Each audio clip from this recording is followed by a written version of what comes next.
चलिए ध्यान दीजिए, कल के क्लास में हम लोगों ने निकाय क्या है और कितने प्रकार के होते हैं, ऊष्मागतिकी अर्थात थर्मोडायनामिक्स क्या है, ये पढ़ा था। आज के क्लास में हम थर्मोडायनामिक्स का बहुत ही महत्वपूर्ण नियम पढ़ने जा रहे हैं। फर्स्ट लॉ ऑफ थर्मोडायनामिक्स अर्थात ऊष्मागतिकी का प्रथम नियम। तो क्वेश्चन लिखो, ऊष्मागतिकी का प्रथम नियम, ऊष्मागतिकी का प्रथम नियम क्या है, समझाइए।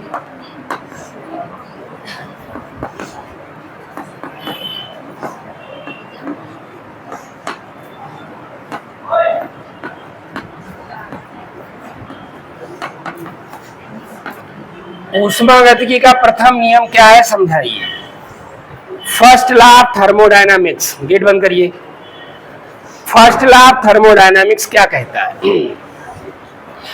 फर्स्ट लॉ ऑफ थर्मोडायनामिक्स कहता है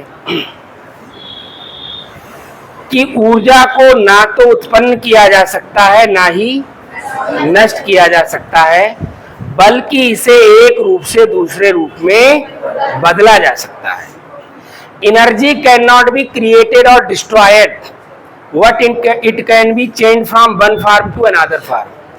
ऊर्जा कभी नष्ट हो ही नहीं सकती, यानी जिसने भी ये यूनिवर्स क्रिएट किया, ठीक है, उस जो ऑलमाइटी सर्वशक्तिमान कोई शक्ति है, जिसे अलग अलग धर्म के लोग अलग अलग रूप में मानते हैं, ठीक है, कोई ना कोई तो क्रिएटर जरूर रहा होगा जब कोई चीज क्रिएट हुई है। हालांकि कुछ लोगों को ऐसा भी मानना है कि नेचर ने अपने आप सारी चीजों को क्रिएट किया है, ठीक है, कोई ईश्वर जैसी कोई मतलब चीज नहीं होती है, कुछ लोगों का मानना है। लेकिन फिलहाल तो मेरा ऐसा मानना नहीं है। मेरा मानना तो है कि कोई ना कोई तो, जब कोई चीज क्रिएट हुई है तो उसका कोई ना कोई तो क्रिएटर जरूर रहा होगा, ठीक है ना।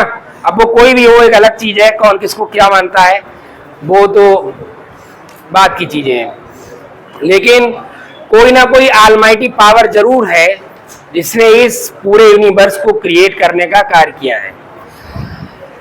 तो पूरे यूनिवर्स में जिसने भी इस यूनिवर्स को क्रिएट किया, उसने क्या किया, इसमें एक एनर्जी भर दी और कुछ मैटर उपलब्ध करा दिया, ठीक।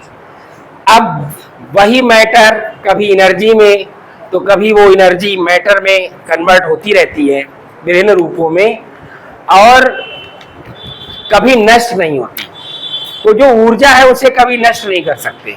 जैसे आप मोमबत्ती जलाते हो तो मोमबत्ती की रासायनिक ऊर्जा किसमें बदल जाती है?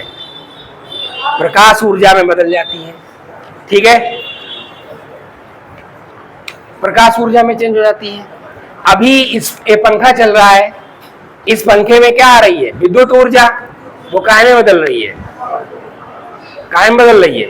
हवा में बदल रही है। अच्छा, इतना कुटोगे ना तुम, है? विद्युत ऊर्जा हवा में बदल रही है। विद्युत ऊर्जा यहाँ पर दो फॉर्म्स में कन्वर्ट हो गई। एक वर्क में कन्वर्ट हो गई, कल मैंने वर्क और हीट की बात की थी, और अभी ये पंखा बंद करके आप इसको टच करेंगे तो आप थोड़ा गर्म हो गया होगा, ठीक है ना। तो कुछ जो इलेक्ट्रिकल एनर्जी आ रही है वो हीट एंड वर्क में कन्वर्ट हो रही है। तो ऊर्जा को आप कभी नष्ट नहीं कर सकते, बल्कि उसके रूप को बदल सकते हो, ठीक है। पूरे तो हम इस लाइन के आधार पर ये भी कह सकते हैं कि पूरे ब्रह्मांड की कुल ऊर्जा सदैव नियत रहती है। जो पूरा यूनिवर्स है उसकी कुल ऊर्जा सदैव नियत रहती है। वो जितनी पहले थी उतनी ही आज है, उतनी ही आगे रहेगी। अब तुम क्या कहोगे, सर पृथ्वी पे तो गर्मी बढ़ती जा रही है, तो कहीं घट रही होगी, पक्का, ठीक है। पृथ्वी पर अगर पृथ्वी का टेम्परेचर बढ़ रहा है, यहाँ पर एनर्जी बढ़ रही है, तो कहीं घट रही होगी। जैसे मनुष्य पहले बहुत कम हुआ करते थे, ठीक है, पहले कम हुआ करते थे। जैसे जब देश आजाद हुआ हमारा, तो जनसंख्या कितनी थी? 35 करोड़ थी, आज 135 करोड़ प्लस है, 140 करोड़, भाई मैं बता रहा हूं प्लस। तो आप सोचो 105 करोड़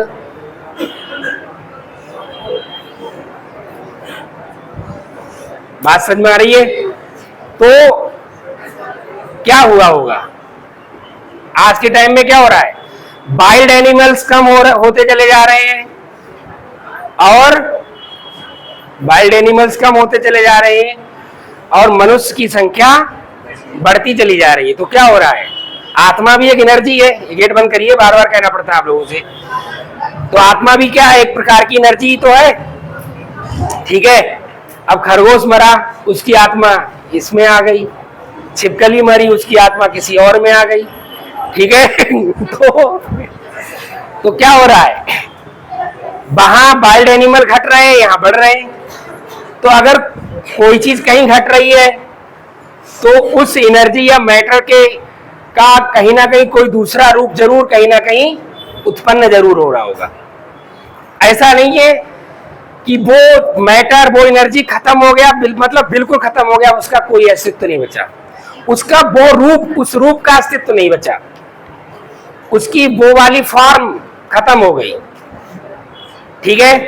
जैसे कोई व्यक्ति खत्म हो गया तो क्या हुआ? हमने उसको जला दिया, तो कुछ भाग उसका कार्बन में कन्वर्ट हो गया, कुछ गैसों में कन्वर्ट हो गया, ठीक है, थोड़ा बहुत बचा गंगा जी में सरा दिया, ठीक है। लेकिन आप कहो कि वो नष्ट हो गया? नहीं, उसका फॉर्म चेंज हो गया, उसकी आत्मा एक उस शरीर से निकलकर किसी दूसरे शरीर में चली गई, ऐसा माना जाता है ना, ठीक है। तो एनर्जी को आप ना तो उत्पन्न कर सकते हो ऊर्जा को, और ना ही नष्ट, उत्पन्न भी नहीं कर सकते हो। जितनी एनर्जी इस यूनिवर्स में ऊपर वाले ने भर दी उतनी ही है, वो ना बढ़ी है ना घटी है, बस उस एनर्जी का फॉर्म चेंज होता रहता है। तो ऊर्जा को ना तो उत्पन्न किया जा सकता है और ना ही नष्ट किया जा सकता है, बल्कि इसके रूप को बदला जा सकता है, इसका फॉर्म चेंज किया जा सकता है। Energy can not be created और destroyed, but it can be change from one form to another form. इसे एक फॉर्म से दूसरे फॉर्म में चेंज कर सकते हो, या हम कह सकते हैं इस पूरे यूनिवर्स की, पूरे ब्रह्मांड की ऊर्जा सदैव नियत रहती है। या हम अगर इसकी बहुत छोटी सी परिभाषा देना चाहे, छोटे स्तर पर कहना चाहे तो ये कह सकते हैं, जैसे कोई सिस्टम है, ठीक है, कोई ब्लॉक है, कोई सिस्टम मान लिया हमने, इसका है क्या है? ये परिवेश है। या फिर ऐसे मान लीजिए, उस दिन हमने कप का एग्जांपल दिया था, ठीक है, मान लो ये कप ही है,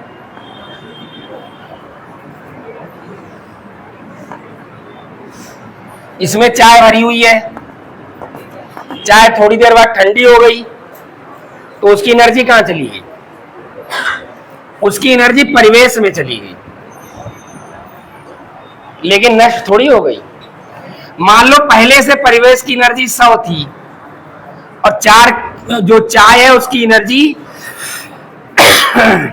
10 थी पहले से। मान लो इसकी 5 एनर्जी यहां चली गई, तो यहां कितनी रह जाएगी? यहां 5 रह जाएगी। तो पहले योग कितना था? यहां 100 थी, यहां 10 थी, 110 था। अब यहां 5 रह गई और 5 इसकी बाहर चली गई, तो ये बाहर 105 हो गई। तो 105 और 5 कितना हुआ? 110। तो हम ये भी कह सकते हैं कि किसी निकाय अर्थात किसी सिस्टम और उसके परिवेश की जो टोटल एनर्जी है वो सदैव नियत रहती है।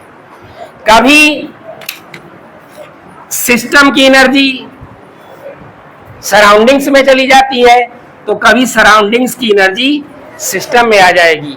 अगर आप ठंडा पानी रख दीजिए गर्मी के मौसम में, तो वो क्या हो जाएगा? वो गर्म हो जाएगा। यानी जो परिवेश है उसकी एनर्जी कहाँ आ गई? पानी के अंदर आ गई, सिस्टम में आ गई।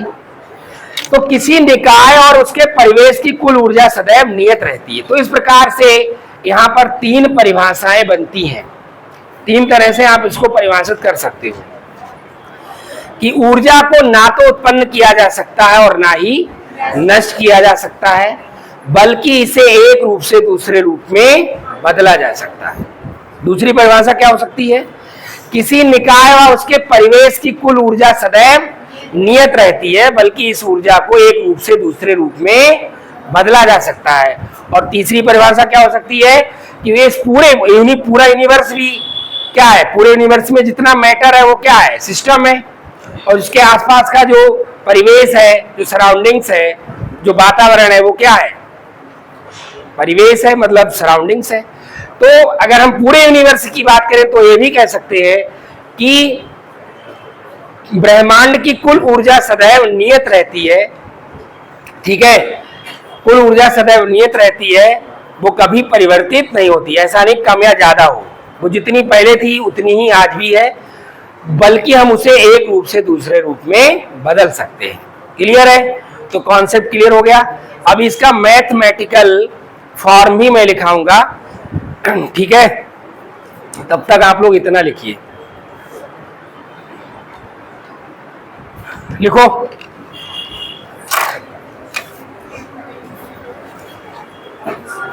हेरिंग डाली फर्स्ट लॉ थर्मोडायनामिक्स, लिखिए। ऊष्मागतिकी के प्रथम नियम को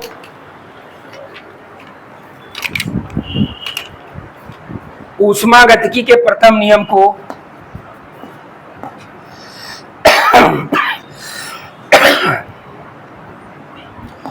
ऊर्जा संरक्षण नियम, ऊर्जा संरक्षण नियम या ऊर्जा की अविनाशिता का नियम भी कहते हैं।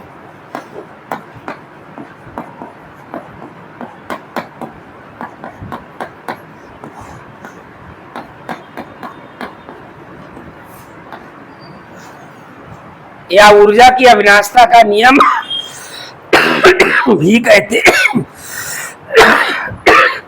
अविनाश मतलब क्या होता है? आ माने नहीं, विनाश माने विनाश, जिसका कभी विनाश ना हो। आ माने नहीं, विनाश, जिसका कभी विनाश नहीं होगा। तो एनर्जी कभी नष्ट नहीं होती है, इसका कभी विनाश नहीं होता।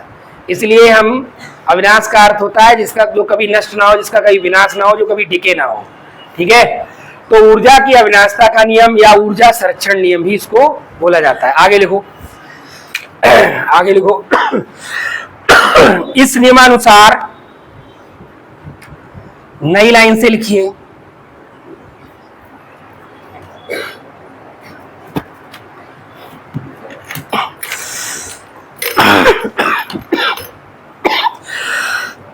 इस बार खांसी सही नहीं हो रही हमारी।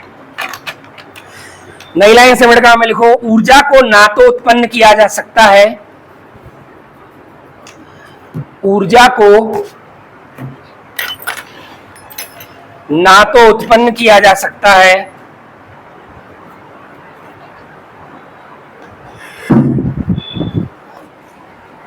और ना ही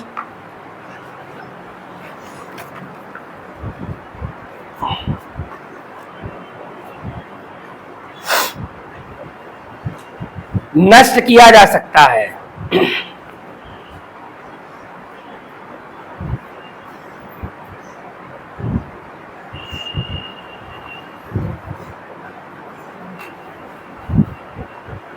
बल्कि इसे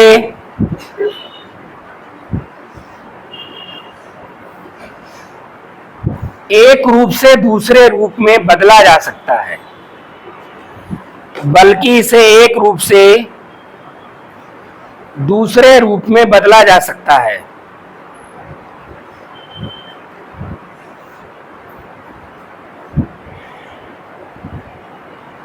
इन्वर्टेड कामा क्लोज करिए।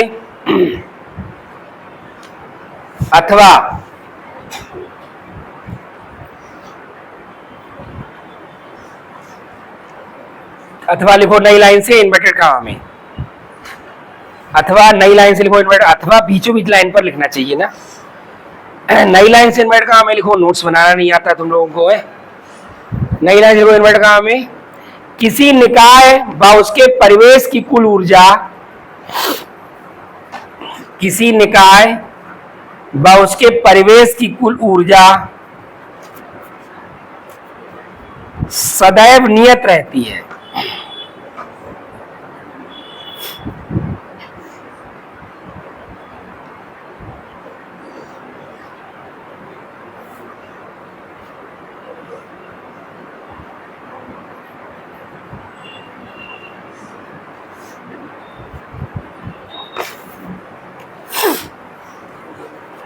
सदैव नियत रहती है।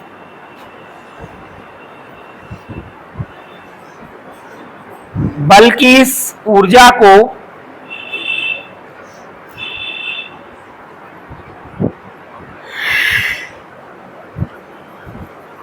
एक रूप से दूसरे रूप में बदला जा सकता है। एक रूप से दूसरे रूप में बदला जा सकता है।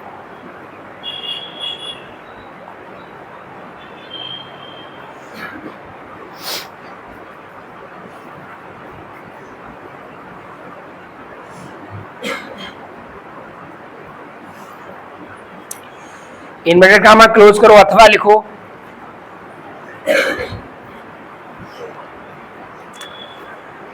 पुनः नई लाइन से इन्वर्टेड कामा में लिखिए, ब्रह्मांड की कुल ऊर्जा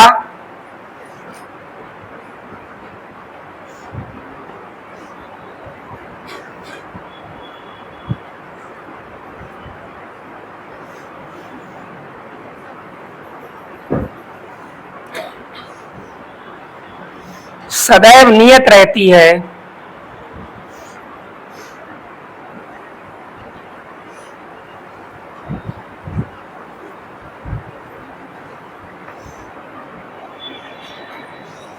बल्कि इस ऊर्जा को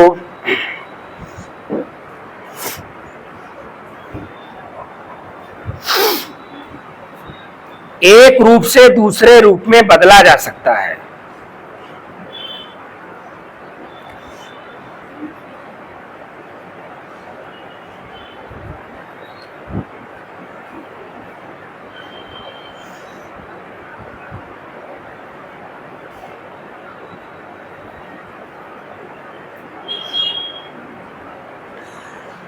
इन्वर्टेड कामा क्लोज कर दीजिए।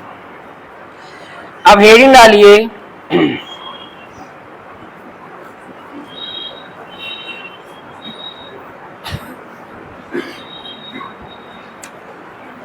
ऊष्मागतिकी के प्रथम नियम का गणितीय रूप। ऊष्मागतिकी के प्रथम नियम का गणितीय रूप।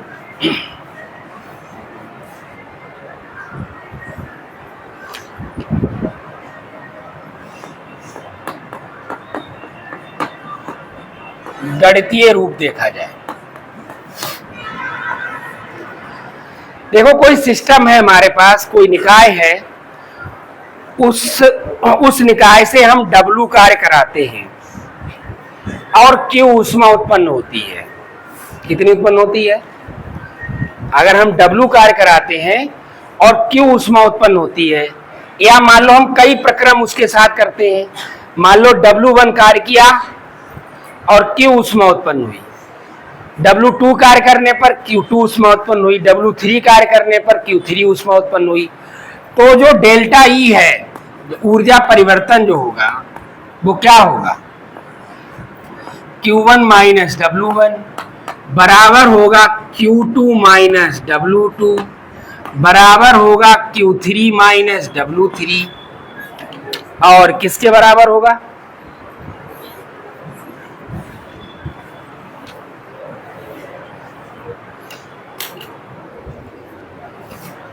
जो कि बराबर होगा Qn माइनस Wn। ठीक है, कितने भी प्रक्रम आप कर सकते हो। यदि हम एक कॉमन बात मान लें कि Q W कार्य किया और Q ऊष्मा उत्पन्न हुई, तो डेल्टा E बराबर क्या हो जाएगा? Q minus W। अब अगर किसी निकाय की प्रारंभिक अवस्था की ऊर्जा E1 है, देखो फाइनल माइनस इनिशियल होता है, प्रारंभिक अवस्था में से हम अंतिम अवस्था घटाते हैं। किसी निकाय ने अगर कार्य किया है तो जो W है वो निगेटिव हो जाता है और ऊष्मा उत्पन्न हो रही है, ठीक है ना, ऊष्मा उत्पन्न हो रही है, तो ऊष्मा कैसी हो जाएगी? पॉजिटिव हो जाएगी। समझ में बात आ रही है? तो हमने W कार्य किया, क्यों ऊष्मा उत्पन्न हुई, तो फाइनल माइनस इनिशियल, तो यहां पर Q माइनस W हो गया। अगर मान लीजिए किसी निकाय की प्रारंभिक अवस्था की ऊर्जा E1 है और अंतिम अवस्था की ऊर्जा E2 है, तो E2 माइनस E1, अंतिम अवस्था में से प्रारंभिक अवस्था को हमेशा घटाया जाता है। और किसी भी निकाय की प्रारंभिक और अंतिम अवस्था की ऊर्जा, अंतिम अवस्थाएं समान होती हैं। जैसे बर्फ को आपने गर्म किया, जल बना, जल को गर्म किया, भाप बनी, भाप को फिर ठंडा कर दी, जल बन जाएगा, जल को फिर से ठंडा कर दीजिए तो बर्फ बन जाएगा, फिर से घूम फिर करके वहीं पर आ जाएगा, ठीक है। किसी, मान लीजिए कार अभी स्थिर अवस्था में है, उसको आप चलाइए और फिर किस अवस्था में आ जाएगी? स्थिर अवस्था में ही तो आएगी वापस, ये चलती रहेगी। तो कोई जो निकाय होता है उसकी प्रारंभिक और अंतिम अवस्थाएं समान होती हैं, इसलिए E1 बराबर क्या हो जाएगा? E2 हो जाएगा। और E1 E2 जब बराबर हो जाएंगे तो डेल्टा E बराबर क्या हो जाएगा? अतः डेल्टा E बराबर क्या हो जाएगा? 0। जब E1 E2 बराबर हो जाएंगे, एक बात ध्यान दीजिएगा, डेल्टा E की जगह पर डेल्टा U का भी उपयोग किया जाता है। कहीं अगर डेल्टा U अगर हो डेल्टा E की जगह पर तो एक ही बात है। तो E1 और E2 जब बराबर होंगे, मान लो 10 ये 10 है, 10 में 10 जाएगा, क्या बचेगा? 0 ही तो बचेगा, तो डेल्टा E का मान क्या आ जाएगा? 0। जब डेल्टा E 0 हो गया तो यहां मान जब 0 रखोगे तो 0 बराबर क्या हो जाएगा? Q minus W। अतः 0 बराबर Q माइनस W, अतः W बराबर क्या हो जाएगा? Q हो जाएगा। यानी कार्य को काहे में बदला जा सकता है? ऊष्मा में, या फिर ऊष्मा को हम क्या में बदल सकते हैं? Q बराबर W। तो ऊष्मा को कार्य में, कार्य को ऊष्मा में बदला जा सकता है, ठीक है। तो फर्स्ट लॉ ऑफ थर्मोडायनामिक्स यही तो कहता है कि एनर्जी को आप क्या नहीं कर सकते? नष्ट नहीं कर सकते, खत्म नहीं कर सकते। इलेक्ट्रिकल एनर्जी इस पंखे में आ रही है, काय में कन्वर्ट हो रही है? वर्क में और हीट में। काय में चेंज हो रही है? वर्क और हीट में चेंज हो रही है। और इसी आधार पर इसका जीता जागता जो प्रयोग था वो सबसे पहले किसने किया? बड़े स्तर पर जो हमें दिखा, किसने किया बताइए? भाप वाला इंजन किसने बनाया है? जेम्स वाट ने बनाया ना। तो जेम्स वाट ने क्या किया? जो वाटर की जो हीट होती है ना, उसका उपयोग करके ही तो इंजन चलाया। बताइए आप, जो हीट को कन्वर्ट ही तो किया वर्क में। बताइए, जो भाप उत्पन्न हो रही थी उससे जो हीट मिल रही थी इंजन के लिए, जिससे इंजन चलने लगा, वर्क करने लगा, तो हीट काहे में कन्वर्ट हो गई? वर्क में कन्वर्ट हो गई।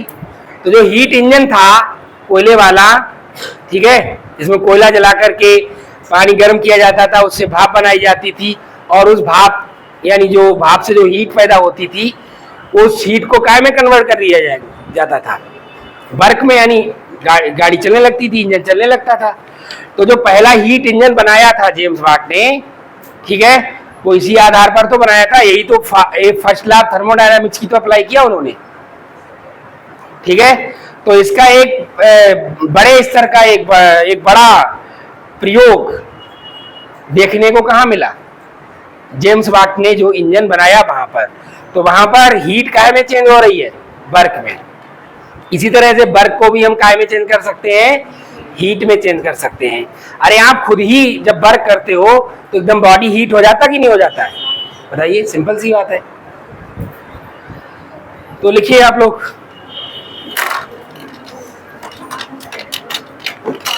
ऊष्मागतिकी के प्रथम नियम का गणितीय रूप। तो लिखो, माना कोई निकाय कई प्रक्रमों में पूरा होता है। माना कोई निकाय कई प्रक्रमों में पूरा होता है।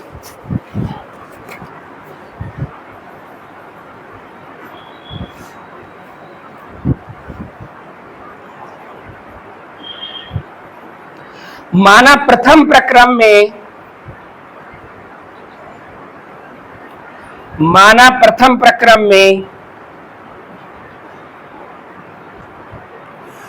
W1 कार्य करने पर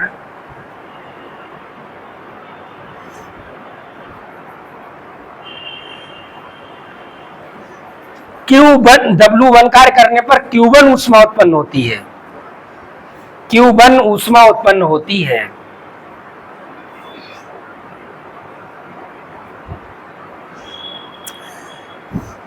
कामा द्वितीय प्रक्रम में W2 कार्य करने पर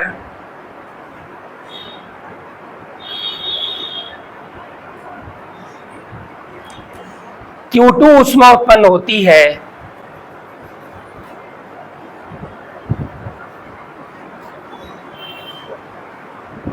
कामा तृतीय प्रक्रम में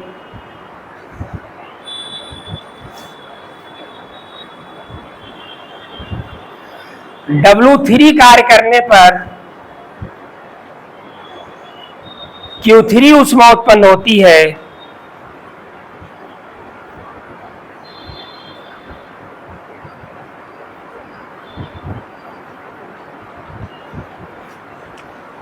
तो हम देखते हैं कि डैश लगा दीजिए। ये फार्मूला नोट कर लीजिए जो इसमें डिब्बे में बंद कर रखा है, ये वाला नोट करिए। डेल्टा ई बराबर Q1 माइनस W1 बराबर Q2 माइनस W2 बराबर Q3 माइनस W3 और बराबर डैश करके, मतलब कितने भी प्रक्रम कर सकते हो, डिपेंड करता है आप पर कितने प्रक्रम आपको कराने हैं।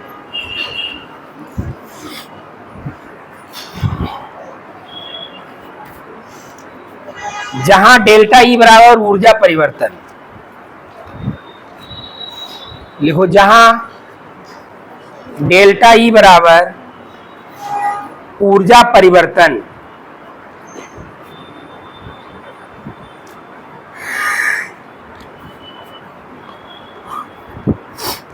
नई लाइन से लिखो, जहां डेल्टा ई बराबर ऊर्जा परिवर्तन, नई लाइन से लिखो। उपरोक्त से स्पष्ट है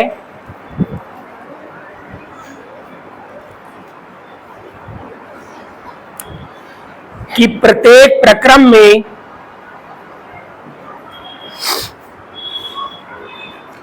होने वाले ऊर्जा परिवर्तन का मान, कि प्रत्येक प्रक्रम में होने वाले ऊर्जा परिवर्तन का मान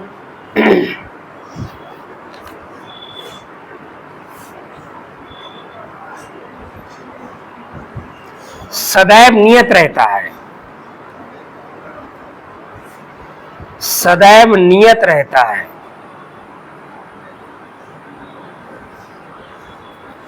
नई लाइन से लिखो, इसी प्रकार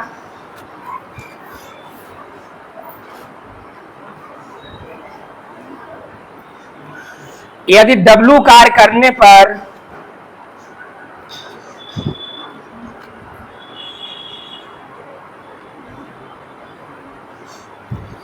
Q ऊष्मा उत्पन्न होती है,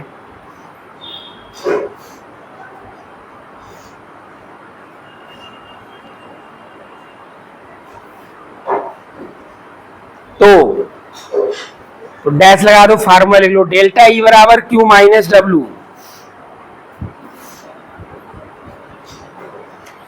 डेल्टा ई बराबर Q minus W। Delta E बराबर Q माइनस W लिख लिया, ये वाला फार्मूला ये। अब लिखो नई लाइन से, यदि किसी निकाय की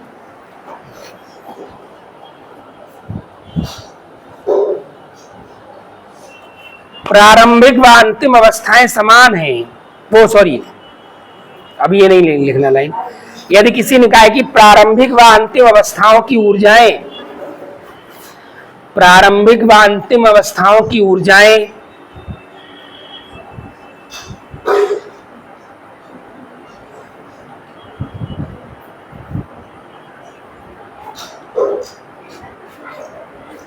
क्रमशः E1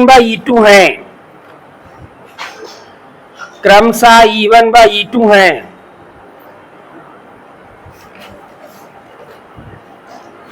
तो डैश लगा दो, फार्मूला लिखो, डेल्टा E बराबर E2 minus E1, delta E बराबर E2 माइनस E1। नई लाइन से लिखो, चूंकि हम जानते हैं, नई लाइन लिखो, चूंकि हम जानते हैं कि किसी निकाय की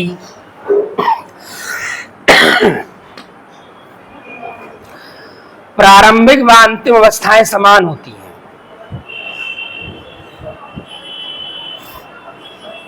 प्रारंभिक व अंतिम अवस्थाएं समान होती हैं।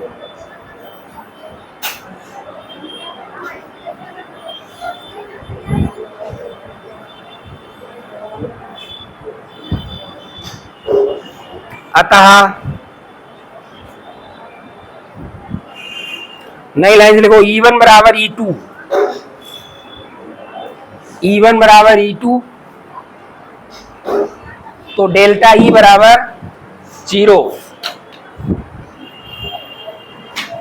यहां लिख दो, तो डेल्टा E बराबर 0, अतः 0 बराबर Q माइनस W, W बराबर Q, Q बराबर W। ये नोट कर लीजिए। मंडे को टेस्ट है और जिन भी लोगों की फीस नहीं जमा है, मंडे को सभी लोग अपनी फीस जमा करेंगे। लाइए, काहे का टेस्ट है बता दिया जाए। लाओ कापी लाओ, उतार लीजिए उधर वाला सब। कहां तक का टेस्ट हो चुका है बताइए, हैं? टेस्ट कहां तक का हो चुका है? हमारा तो वर्क भी इनकम्प्लीट है।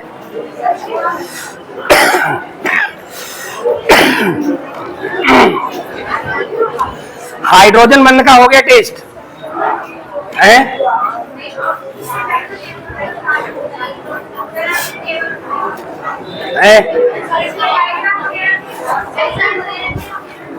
क्या कहां से संकरण हो गया था? टेस्ट संकरण तक हो गया ना? तो उसके अगला क्वेश्चन हाइड्रोजन बंधी तो है। तो ठीक है, हाइड्रोजन बंध से लास्ट तक तैयार करके आइए। हाइड्रोजन बंध से लास्ट तक जितना भी है तैयार करके आइए। मंडे को टेस्ट है।